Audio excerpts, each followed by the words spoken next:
Hello and welcome. I'm Angelica Mari. I'm the Innovation and Technology columnist at Forbes Brasil, and we're here to talk about mental health and resilience in the context of digital transformation and the current pandemic.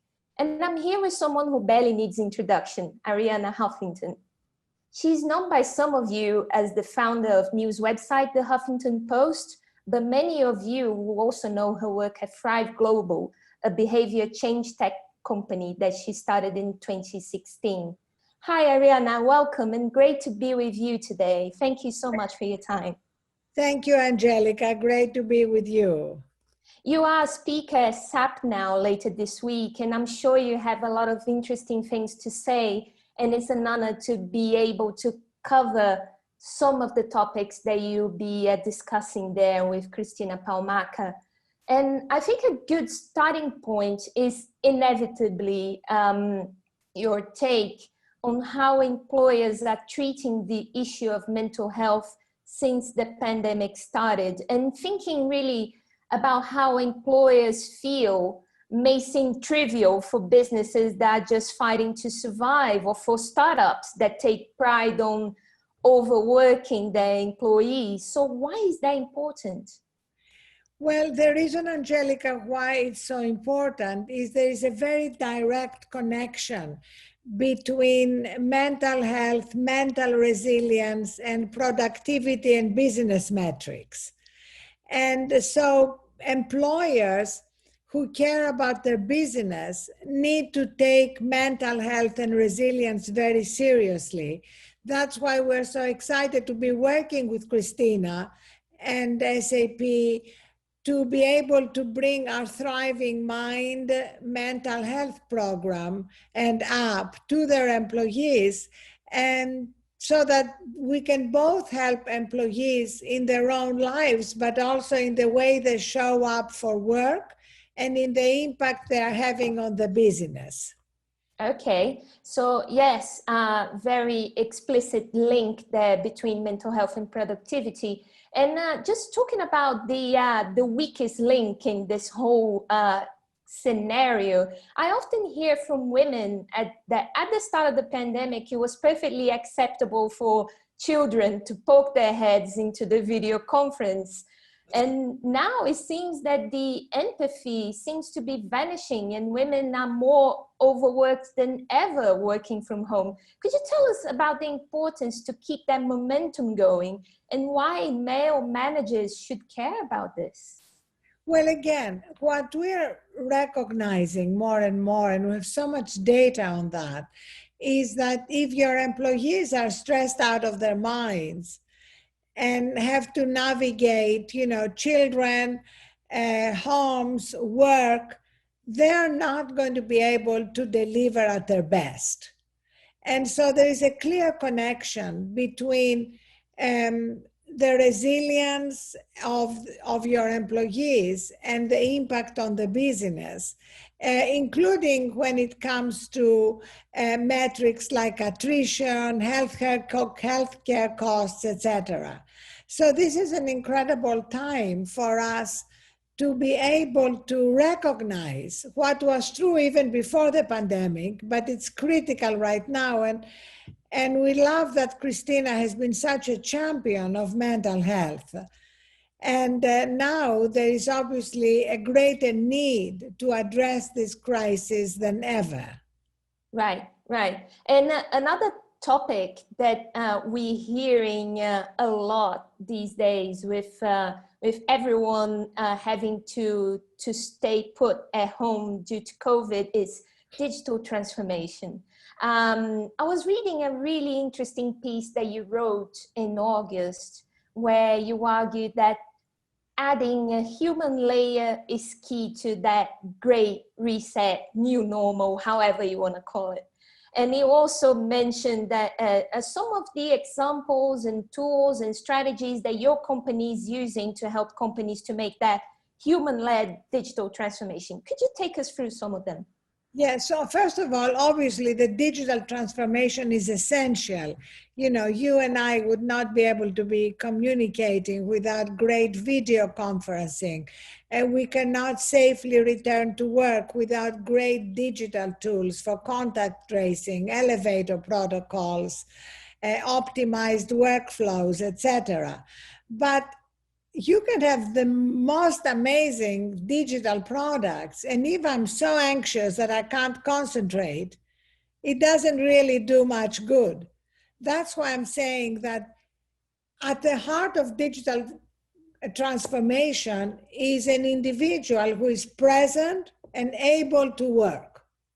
And that means being able to reduce their levels of stress and anxiety.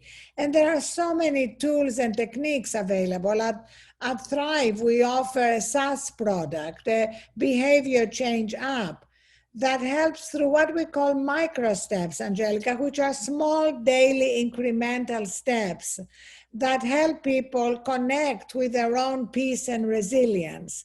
And the micro steps help people get a good night's sleep, take 60-second breaks during the day to course correct from stress by taking some conscious breaths, by remembering what they are grateful for. So as you can see, these hundreds of micro steps are really small, and they can be easily incorporated into busy lives. But it's very hard at the moment to lead productive and healthy lives without having a toolbox. We all need an inner toolbox so that we can connect to the part of us which is stronger and more resilient. You know, we all know that we have different parts. Some are much more reactive and easy to stress, and others are much more balanced and centered and able to be more productive, creative, and empathetic from that place. Mm-hmm. Do you think that that digital overwork, that all that noise, made it harder for us to access this inner toolbox that you referred to? Oh, absolutely. And, you know, we are all addicted to some extent or other to this thing that's called a phone, but it's not really a phone. It's a nuclear weapon that carries all our projects and problems and social media addictions. And we need to set some clear boundaries around our use of our phones, of news and social media sources. One of the micro steps we recommend at Thrive is to pick a time at the end of the day that is like your social media news cutoff, when you stop consuming coronavirus news. Right, right. And Brazil is one of the biggest consumers of social media in the world, and also one of the largest smartphone markets in the world, and also one of the most stressed nations in the world. This makes a real good market for your product. So SAP is one of the clients. Do you have any when it comes to a pipeline of clients in Brazil? Are there any other organizations interested in this? Yes, we are working through SAP and through Christina with other organizations, many of them clients of SAP. We really believe that this is a moment for companies to rise to the occasion and recognize that you can't have a resilient business if you don't have resilient employees, and that there are tools to use to course correct from the levels of stress and anxiety that we're dealing with right now.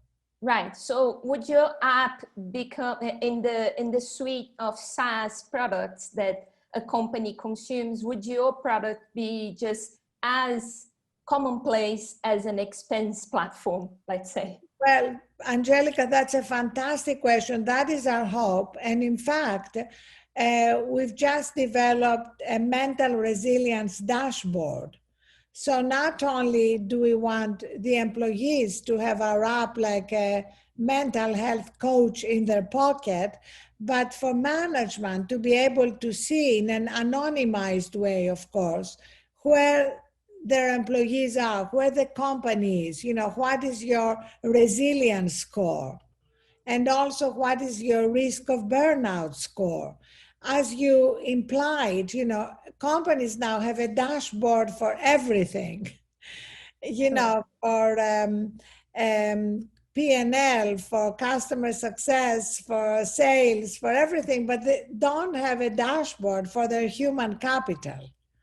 Right, And right. we keep hearing employers say our people are our most important resource. Well, then you need a dashboard to be able to track where they're at. And what about the privacy issues in this, Arianna? A mental health state is something quite private. So what are the considerations that you apply there? Well, everything, all the data is anonymized and aggregated. So employers don't have access to individual data. Sure. Or like knowing what is the aggregate data for the company or for the region or for the business unit, but not in ever individual data. Sure. And just to finish off our conversation, Arianna, I think our audience would like to hear your personal mental health advice. You've been talking about the importance of mental well-being for some years now, after having a burnout yourself, and many people see you as a reference in the subject. So how has that journey of the last few years helped you weather this current crisis, and what advice can you offer based on that? Yes, absolutely. I had my own personal wake-up call when I collapsed from burnout, exhaustion, sleep deprivation, hit my head on my desk, broke my cheekbone, and that's what made me an evangelist for changing the way we were living and working pre-pandemic. And I believe the pandemic, which is obviously an incredible period of trials and pain and grief and losses, is also an opportunity to change the way we work and live, because we've all been living in this breathless, frenetic way and causing a tremendous cost to our health and our mental health. Everything is integrated. Our app connects health with mental health. If you don't get enough sleep, if you eat too much junk, you are not going to be as mentally resilient. It's not like the two things are separate parts. So in our app, our 4 journeys include sleep and nutrition and exercise and gratitude and focus and connection, because we need to treat the human being as a whole. Excellent. Okay, that's a really great, useful points to keep in mind. And I'll let you go, and I will go for a run and cook a healthy dinner. So, Thank you so much. Great to talk with you. Great to talk to you, Arianna. Thanks again for being with us here for Brazil today. It's been a pleasure. And thanks to all of you who have watched this video today. See you next time. Bye-bye. Thank you. Bye-bye.